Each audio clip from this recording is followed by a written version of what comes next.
how Indian retailers today, and we have two primary retailers sitting here and Pramod joining us online, and how they're pivoting growth. So today the opportunity for growth in retail is multifold. You know, all said and done, we are as a country and perhaps one of the only countries in the world who's growing at almost at a 7% annual GDP, which is unseen today in a lot of Western nations. So that gives, so our consumers who a few years back used to look like too many citizens altogether, today are our biggest consumer strength, which not only us here in India, we are realizing, our brands are realizing, but we are also global brands have realized it very well.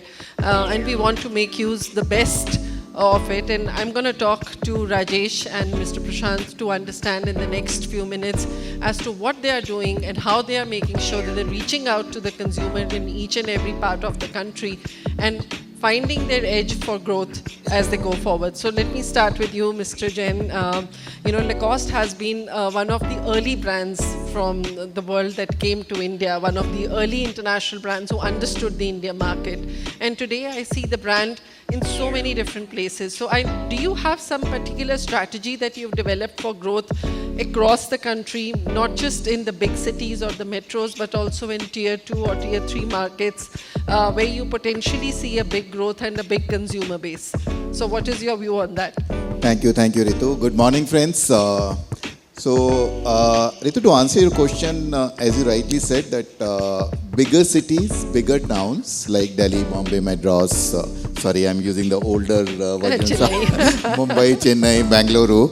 They continue to give good business, they continue to grow, there are customers who are aspirations. In fact, if we see in the last a couple of decades or so, India's retail growth story was actually largely led by these bigger towns or metro cities only, but not anymore.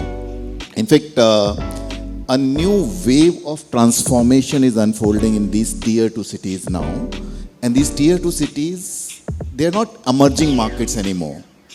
They are infrastructure ready, they are digitally connected, and they're brand aware also. The people out there in these tier 2 cities or not so big cities, they are quite exposed to the global and Indian brands, A, through their own travel outside the country or within the country, B, through media, especially social media, and C, through internet.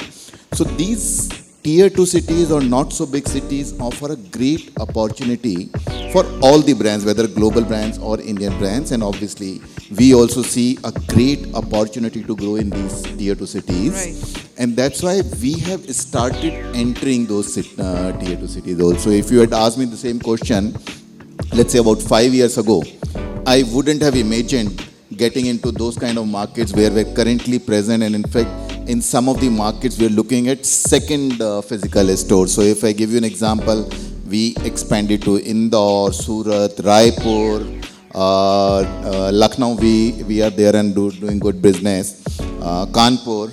So these are the cities which have shown us that tier 2 markets have great business opportunities, consumers are aware. But at the same time, I would also like to add here that being a global brand, our design codes, our central theme, that remains who we are. We are Lacoste, we are very much sure about that. We talk about one brand, one voice.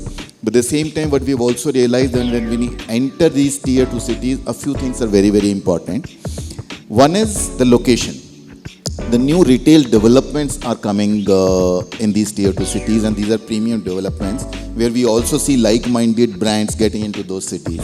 So whenever we go to a tier 2 cities or not so big city, we do look at the adjacencies, we look at the premium retail development, or alternately the other part is that we go through a partner MBO. Those partner MBOs are very strong in these regions and they're premium format partners. So what we do is we understand those partners, understand the local nuances in that market. And those local nuances, I'll just explain a bit about those things. What we have also experienced that India being several markets within one country, these tier 2 cities actually pronounce that. They come with so much of guts so that if we go to West, so our West partner, they would like to have a very wide presence of Lacoste in that. They would like to have the made in France polos also, which sells very well in a market like Surat or other West market. But if we go to North, in Punjab, I just met the owner of the largest MBO chain there. And he told me that they would like to have a limited range, not too much of width, but they would like to have depth.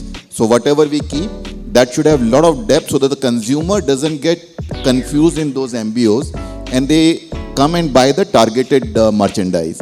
So these kind of nuances one needs to understand not only in MBOs. So whenever we go for EBOs also, we do keep those things in mind. And as I said that though basically at the core, we remain a global premium international brand, but at the same time, in terms of offering, we change our offering depending upon the region, depending upon the cultural nuances there, and depending upon the culture out there. So that makes a lot of difference. But one thing is given that these tier 2 markets are going to get a lot of expansion and they will give great business opportunity, great growth opportunities to most of the brands like us.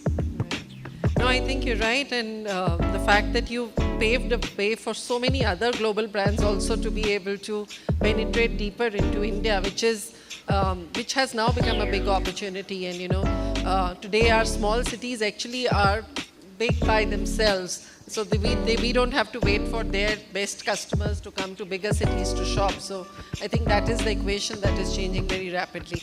So I'll come back to you again, Mr. Rajesh. I'm going to jump on to Prashant. Prashant, we've seen, I know tomorrow is still a startup in one sense, where at the Aditya Birla stable, you've been slowly and surely building up, various, as a house of brands, you brought in various new age brands into your portfolio, and you're also growing that portfolio very rapidly. So please tell us a little more about how you decided that, not only were you ready to bring these new gen brands on board, but also there was a need to step them up and to grow them both. And, when you brought them, they were largely digital first brands, but today they are really omni-channel brands. So how did you achieving that feat of helping those brands become omni-channel and becoming almost like India first brands? Sure. Thanks for having us on your panel. So as you said, we are a house of brands focused on the young India, more than just digital first. I think the first lens to tomorrow is we're solving for the young consumer, which is a Gen Z or a millennial consumer. Some of our brands are more Gen Z focused, some of our brands are more millennial focused. Fundamentally, these consumers are digitally native, digitally savvy, so they do shop online a fair bit. But having said that, all of them also shop offline, right? I think the myth is that these digitally native consumers don't shop offline. They absolutely do.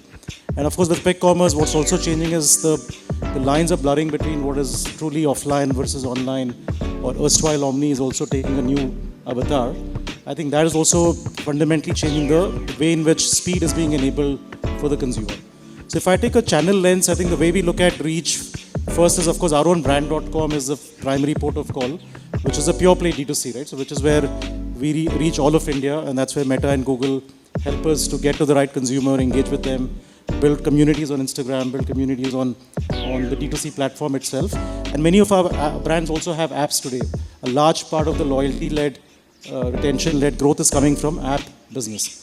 I think one of the OG brands in the country on app is actually Bewakoof, which is one of our portfolio companies. And I think for them, almost 70% of revenue comes from the app. Some brands which are early in the app journey, maybe 25-30% quite quickly, have been led by the app. So what we're doing is we're also investing in our own quick commerce. Of course, we partner with platforms like Myntra, not just for broader reach, but also for MNOW kind of speed proposition. We also partner with other vertical fashion quick commerce players like Slick and Zelo. We're also partnering with the likes of Zepto and Blinkit as they enter fashion. So we are available. Which is actually my second question, that what kind of play has quick commerce given to you? So I would say in fashion, quick commerce is still relatively early. Of course, Venu called out in the cities, MNOW is present, about 10% of Myntra is already MNOW. So we do think speed is quite critical. So with the way we are approaching speed is for about 40 cities in the country, we'll have same day, next day delivery, which is literally 24 hours to 48-hour delivery. In the top 8 to 10 metros, we'll also offer 2-hour delivery. But the thing to crack there is not just the enablement of speed. I think what's the right range, what is the curation, what is the level of width that a quick commerce channel should have, and how do you then auto replay and auto refresh without getting into inventory fragmentation, right?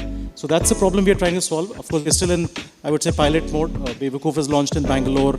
Novero, which is another fast leisure brand in our portfolio, is launched in Bangalore. We're learning from those pilots.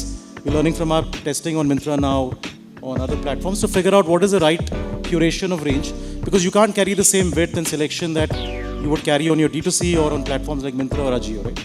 You have to be far more focused. Otherwise, you'll soon run into a business which doesn't have fundamental unit economics. So I think speed is becoming important. Consumers are pampered. It's not just in grocery or FMCG that we're seeing speed. Even in fashion, the use cases are lending themselves to speed, right? So that's another new leg of opportunity. But going back to digital first versus offline and omni, I think all of our brands have, 4 of our brands have expanded into exclusive brand outlets. We've just ended FY26 with about 125 stores. But the way I look at network expansion in 2026 is fundamentally different to what I would have done 10 years back, right? Of course, we have to rapidly expand our EBO network. There is no two ways about it. But we look at EBO as a growth in tandem with D2C. D2C plus EBO as an own channel business, how is that growing? And alongside that, are you looking at the network expansion as a combination of physical stores, but also dark stores and superstores, right? Maybe in the past, I may have had the need to have 30 stores in Bangalore. Today, maybe I can do with 10 stores, and the balance is being served through 8 superstores, which give you a 2-hour delivery, right? So I think the network expansion is no longer physical in the traditional sense of retail. It's physical, of course, it's phygital, but it's also quick commerce-led dark store expansion. So that's a channel lens. The other quick point I would make, building on the point Rajesh made, is I think the lines between Metro Tier 1 and the larger India have collapsed. There is no reason to believe that brands will only cater to the metro or to the top end of India. I think, of course, some of our brands have a very compelling price-value equation. They're aspirational brands, but they also cater to the right price-value equation. So we're able to really get a lot of growth from pretty much the metros, the tier 1 cities, the state capitals, but also cities like Rajahmundry or Hubli are also becoming cities that can even put up standalone exclusive brand outlets. But equally, the D2C growth from those cities is immense, right? So I think the regional nuance is no longer the same as 10 years back. Of course, if you look at even platforms like Myntra, a lot of the incremental growth today is tier 2, tier 3. We're riding on that as well because we don't care how do we get the customer into the brand funnel, right? It could be a marketplace platform, it could be our own brand.com, and D2C, it could be a physical store, it could be a quick commerce channel. But the important piece is how do I get repeat going and LTV going on my own channel, right? And that's the tricky part. And I think that's where the economics are still, the profit pools are still, I would say, thin, right? And fashion is an even tougher business because not only is the profit pool thin, the moment you get into a fairly broad range and inventory becomes the holy grail to manage, you could very quickly lose a lot of margin just on not running a focused business. So some of our brands are getting very, very tight about how we run the shop. And in our model, it's all tech-led. Now it's a lot of GenAI and agentic AI-led. So I think a lot of our replenishment algos, even refresh algos, pricing, marketing spend optimization is now all AI-led, right? And it's all becoming very, very tight in terms of weekly cycles. So we don't want to predict demand too far out. We want to be as close to the demand